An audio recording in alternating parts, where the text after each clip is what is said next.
Paolo Fonseca est là, prêt à répondre à Marina Lorenzo et Guillaume Haro. Bravo Paolo, bravo à vous. Merci, moi aussi.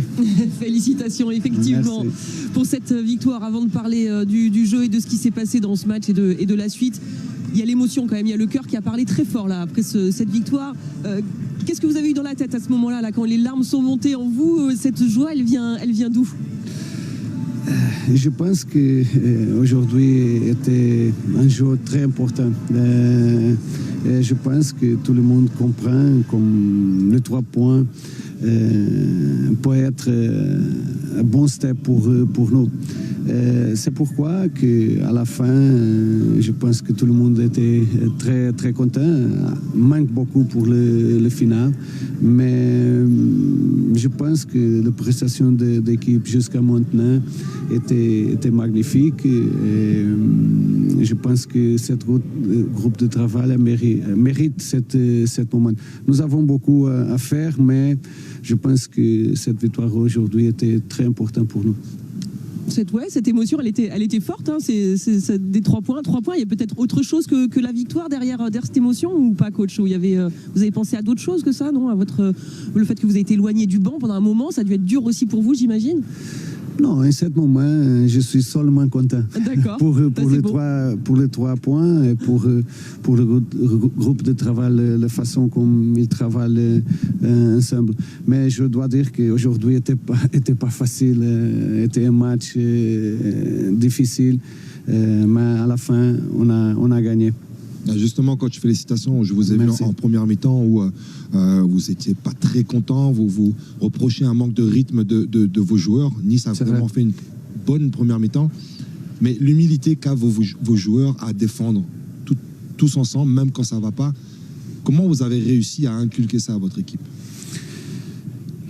C'est vrai. Qu'est-ce qu'a dit est vrai. À manquer de intensité dans notre jeu. Je pense que Nice était très intense. Ils étaient très rapides avec le ballon à manquer.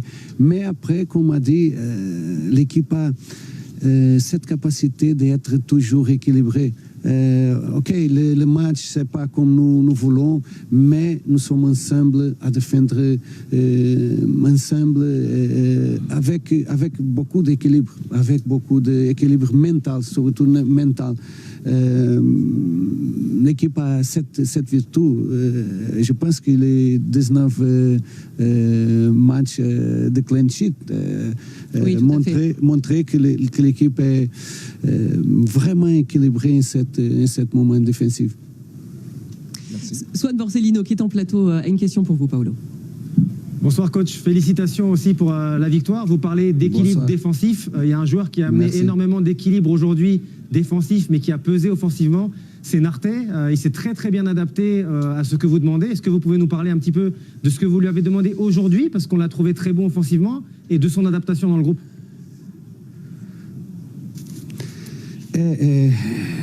Un joueur techniquement vraiment fort, un joueur de bonnes décisions, de dernières décisions, et un joueur qui comprend bien tactiquement l'espace, et un joueur qui joue très bien tra la ligne, qui sous pression a la capacité de maintenir le ballon, d'avoir de bonnes décisions. Je pense qu'il a entré très très bien dans notre équipe. Vous reléguez en tout cas avec cette victoire Marseille à 5 points, Lille à 11 points. On regarde toujours plus haut maintenant avec Lyon. Quand on voit cette série de 13 victoires consécutives que vous pouvez tout à fait continuer, elle est où la limite alors de cette équipe lyonnaise qui a commencé dans la difficulté? Je pense que chaque fois, nous avons plus de difficultés. Maintenant, nous avons des matchs très très difficiles. Nous jouerons à Strasbourg et à Marseille. Je pense que nous devons continuer comme ça, à penser seulement sur le prochain match et avec beaucoup d'humilité. Merci beaucoup, coach. Félicitations encore une fois. À la semaine prochaine à Strasbourg. Merci. Au revoir. C'était en 2006, à l'époque, Gérard Houllier à la tête de ce Lyon-là, avec 14 victoires. On en est à 13 désormais. Adil, c'est quand même... Alors, dans les 13, il y a aussi la Coupe de France, des clubs plus amateurs même, pourquoi pas. Mais quand même. Bah ouais, je me souviens la première fois qu'on a vu Lyon jouer cette année. On avait été surpris, on s'est demandé si ça allait continuer. Et au final, bah ouais, quand tu proposes du beau football, quand tu arrives à faire les bons recrutements, quand tu arrives à créer une cohésion, quand tu arrives à être solide défensivement, parce qu'il y a aussi des clean sheets à pas oublier, ben voilà ce qui se passe. Donc aujourd'hui, je suis plus étonné, je suis plus surpris. On peut que féliciter, que prendre du plaisir quand on les voit jouer. Et moi qui suis pas, enfin, je suis pas lyonnais de base, on le sait, mais par contre, quand on aime le football, on peut qu'aimer cette équipe. Donc on est content et on espère qu'elle va continuer à gagner. Et Xavier Domergue, dimanche prochain, on retrouve l'OL. D'ailleurs, notez-le bien, supporters lyonnais. Ce sera à Strasbourg, à la Méno. Gros match pour l'Olympique lyonnais, ça c'est dimanche prochain. Et puis dans 15 jours, évidemment, l'Olympico face à l'Olympique de Marseille. Cette fois, on suit l'OL tous les dimanches soirs sur Ligue 1+ en ce moment. Xavier Domergue, Benoît Chiot, au commentaire, Xavier, on est marqué par ces scènes plus que de communion, de liesse même, clairement, ce soir, quasiment à Lyon. Ah oui, scène de liesse, ça a duré bien longtemps après le coup de sifflet final. Il y a eu les 2 virages qui ont été mis à l'honneur, bien sûr, par les acteurs, mais c'est vrai que les larmes, le côté très ému de Paulo Fonseca, ça veut quand même dire beaucoup de choses, parce qu'il repense forcément à son geste, à ce geste déplacé qui lui a valu cette suspension de 9 mois. Ça a été très long pour lui. Malgré tout, il a mis des choses en place. Il peut compter sur un staff avec qui ils sont très très proches, on le sait. Il y a une vraie unité. Et ça se ressent aussi sur le terrain. Quand on voit ce qu'a fait l'OL ce soir, ça n'a pas été le meilleur OL de ces dernières semaines, mais ça a été un OL réaliste, efficace, qui a su, comme le disait Adil très justement aussi, compter sur sa défense, sa base, qui est particulièrement solide. 12e clean sheet cette saison en Ligue 1, c'est pas rien. Exactement, beaucoup de solidarité. Les scènes de joie, évidemment, c'est toujours plus facile d'entretenir une bonne atmosphère, une bonne ambiance dans une équipe qui gagne. Mais Paulo Fonseca a su trouver les solutions avec beaucoup de joueurs qui sont partis à l'intersaison. On a vu Ryan Cherki, il faut se rappeler qu'il y avait Lacazette également, des joueurs très très importants qui sont partis. Il a su reconstruire sans attaquant, Mikotadze qui a commencé le championnat, exact. Et il a su trouver les solutions. Des joueurs importants ce soir absents, Afonso Moreira, Hendrick côté droit. Il a trouvé les solutions avec d'autres joueurs. La blessure de Nouama aussi, la blessure de Malik Fofana, 2 joueurs qui sont en train de revenir aussi. Donc c'est positif. En ce moment, tout va bien à l'OL. 3e, 5 points d'avance sur l'Olympique de Marseille, à 6 points du PSG. Et on annonce un retour, peut-être pas imminent, mais dans quelques semaines pour Malik Fofana possible et pour Ernest Nouama. Donc c'est positif. Tout à fait, ça y est, il a atteint cette barre des 50 buts avec Lyon. Félicitations Corentin pour cette victoire. Avant de parler de vous quand même, cette victoire du collectif avec une équipe qui, même quand elle est parfois mise en difficulté, comme ça a été le cas en première période, vous avez su être d'une efficacité redoutable, et vous en premier. Ouais, c'est ça qui est positif. C'est vrai qu'on n'a pas fait la meilleure première mi-temps de notre saison, mais on a réussi à être solide et à mettre ce but, je pense, au pire des moments pour eux, juste avant la mi-temps. Donc je pense que ça leur a fait mal à la tête. Et voilà, comme vous l'avez dit, on n'a pas fait le meilleur match de notre vie, la meilleure mi-temps, mais on a fait des bonnes choses. Je pense un peu plus en deuxième mi-temps, c'était un peu mieux. Et on a été récompensé par ce deuxième but, mais comme vous l'avez dit, je pense que c'est la victoire de tout un groupe aujourd'hui. Adil Rami a une question pour vous, Corentin, également, en plateau. Coco le buteur, bravo, félicitations. J'ai une image de toi il y a quelques années, enfin il y a 1 an, 2 ans, en pleine crise avec l'Olympique Lyonnais. Je voyais que c'était triste, c'était compliqué pour toi, on t'a critiqué. Aujourd'hui, tu fais une saison exceptionnelle. Tu as toujours été un leader, mais là c'est incroyable ce que tu es en train de faire.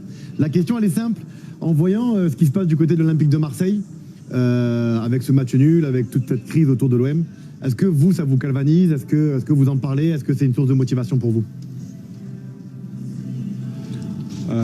Salut Adil, je te mens pas, c'est pas quelque chose qui nous intéresse. Nous vraiment on se focus sur nous, sur notre club. Alors bien sûr qu'on voit ce qui se passe, on en parle entre nous, mais comme on parle de Lens, de Paris aussi.